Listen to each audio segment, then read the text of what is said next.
विजया एकादशी व्रत कथा। धर्मराज युधिष्ठिर बोले, हे जनार्दन, फाल्गुन मास के कृष्ण पक्ष की एकादशी का क्या नाम है तथा उसकी विधि क्या है? कृपा करके आप मुझे बताइए।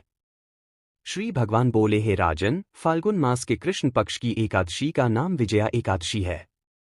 इसके व्रत के प्रभाव से मनुष्य को विजय प्राप्त होती है। यह सब व्रतों से उत्तम व्रत है। इस विजया एकादशी के महात्म्य के श्रवण व पठन से समस्त पाप नाश को प्राप्त हो जाते हैं। एक समय देवर्षि नारद जी ने जगत पिता ब्रह्मा जी से कहा, महाराज, आप मुझसे फाल्गुन मास के कृष्ण पक्ष की एकादशी विधान कहिए। ब्रह्मा जी कहने लगे कि हे नारद, विजया एकादशी का व्रत पुराने तथा नए पापों को नाश करने वाला है। इस विजया एकादशी की विधि मैंने आज तक किसी से भी नहीं कही। यह समस्त मनुष्यों को विजय प्रदान करती है।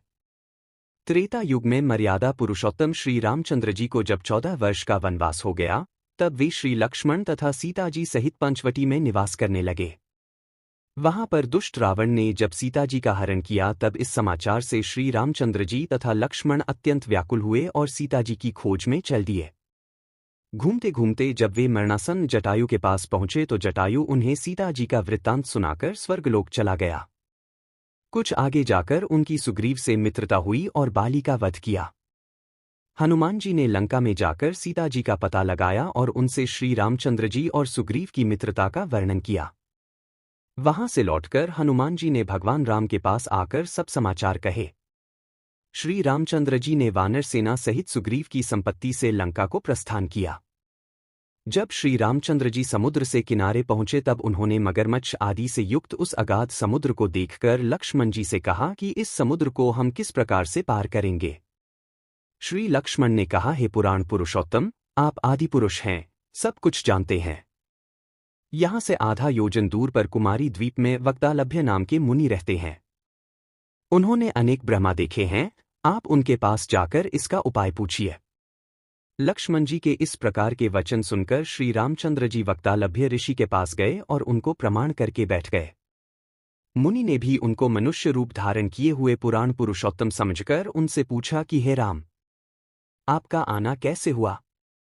रामचंद्र जी कहने लगे कि हे ऋषि, मैं अपनी सेना सहित यहां आया हूं और राक्षसों को जीतने के लिए लंका जा रहा हूं। आप कृपा करके समुद्र पार करने का कोई उपाय बतलाइए। मैं इसी कारण आपके पास आया हूं।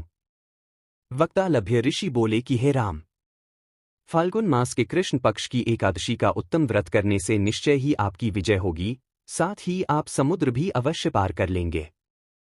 इस व्रत की विधि यह है कि दशमी के दिन स्वर्ण, चांदी, तांबा या मिट्टी का एक घड़ा बनाएं। उस घड़े को जल से भरकर तथा 5 पल्लव रख वेदिका पर स्थापित करें। उस घड़े के नीचे सतंजा और ऊपर जौ रखें। उस पर श्री नारायण भगवान की स्वर्ण की मूर्ति स्थापित करें।